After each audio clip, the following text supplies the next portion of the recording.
कंजूस सास की नवरात्रि पूजन। कन्या के रूप में स्वयं आई माँ दुर्गा और सास को सिखाया सबक। सुशीला अपने बेटे अमित और बहू स्नेहा के साथ शहर में रहती थी। अमित नौकरी करता था और घर में पैसे की कोई कमी नहीं थी, लेकिन सुशीला बहुत कंजूस थी। अमित अपनी सारी सैलरी अपनी माँ सुशीला को दे देता था। एक दिन स्नेहा ने सुशीला से बात की, माँ जी, नवरात्रि का व्रत है, कुछ फल मंगवा लीजिए। सुशीला, बहू, अगर भूख बर्दाश्त नहीं होती तो व्रत करने का ढोंग क्यों कर रही हो? जानती हो मेरा बेटा कितना मेहनत से पैसा कमाता है। व्रत में फल खाने की क्या जरूरत है? फल कितने महंगे हैं, तुम्हें मालूम है? स्नेहा, लेकिन माँ जी, व्रत में फल खाना जरूरी होता है। सुशीला, मैं कुछ नहीं मंगवाऊंगी, कल का बचा हुआ खाना खा लो, वही काफ़ी है। स्नेहा चुपचाप अपने कमरे में चली गई और शाम को अमित से सब कुछ बताया। अमित, माँ तुम भी कमाल करती हो, कुछ फल मंगवाने से क्या हो जाता, आखिर हमारे पास पैसों की कोई कमी नहीं है, फिर भी तुम हमेशा कंजूसी करती हो। सुशीला, मैं घर से बाहर जाऊंगी तो तुम दोनों पैसा उड़ाओगे। यह कहते हुए सुशीला घर छोड़कर बाहर चली जाती है। स्नेहा, माँ जी, आप जैसा चाहें वैसा ही खर्चा करें, पर घर मत छोड़िए। अमित, माँ, मैं तुम्हें घर से जाने को नहीं कह रहा था। सुशीला घर लौटती है, लेकिन वह कहती है अब घर में सब कुछ मेरे हिसाब से ही चलेगा। अगले दिन स्नेहा फिर से सुशीला के पास आती है।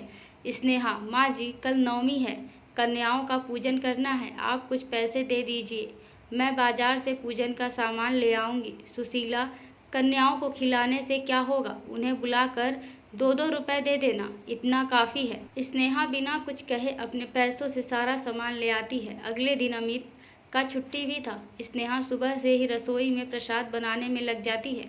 सुशीला, बहू, ये रसोई में देसी घी की खुशबू कैसी आ रही है, क्या बना रही हो? स्नेहा, माँ जी, हलवा बना रही हूँ। सुशीला, मैं देसी घी अपने बेटे के लिए लाती हूँ और तुम हलवा बनाकर खा रही हो। स्नेहा, नहीं माँ जी, ये हलवा कन्या पूजन के लिए है, कन्याओं को खिलाना है। सुशीला, मैंने तुम्हें मना किया था, फिर भी तुम सामान ले आई। स्नेहा, माँ जी, मैंने अपने पैसों से लाया है, आप चिंता मत कीजिए, पूजा के बाद 9 कन्याएं भोजन के लिए आती हैं। सुशीला अपने हाथों से खाना परोसती है, लेकिन बहुत कम मात्रा में। अमित, माँ, ये बहुत कम है, कम से कम कन्याओं को तो अच्छे से खाना परोसिए। सुशीला, अगर किसी को ज़रूरत होगी तो वह मांग लेगी। सभी कन्याएं खाना खा रही थी और उनमें से एक कन्या बार बार खाने के लिए मांग रही थी। कन्या, माँ जी, आपके घर में क्या खाना कम बना है, मुझे अभी और भूख है। स्नेहा उसे हलवा और परोसती है। सुशीला, खाना पर्याप्त है, लेकिन बर्बाद करने के लिए नहीं, जितना चाहिए उतना ही लो। कन्या फिर से खाना मांगती है और स्नेहा उसे परोसती रहती है। जब सारा खाना खत्म हो जाता है तो कन्या कहती है, मेरा पेट अभी तक नहीं भरा। सुशीला, अब तो सारा खाना खत्म हो गया है। कन्या, लेकिन आपने कन्याओं का पूजन किया है, जब तक कन्या का पेट नहीं भरता माँ दुर्गा प्रसन्न नहीं होंगी। स्नेहा जल्दी से और खाना बनाती है। सुशीला चिढ़ते हुए कहती है, मैंने इसलिए मना किया था कन्याओं को खिलाने से, अब तो घर का सारा राशन खत्म हो जाएगा। कन्या मुस्कुराते हुए कहती है, माँ, माता की पूजा में कंजूसी कैसी, देवी माँ का प्रसाद तो श्रद्धा से चढ़ाया जाना चाहिए।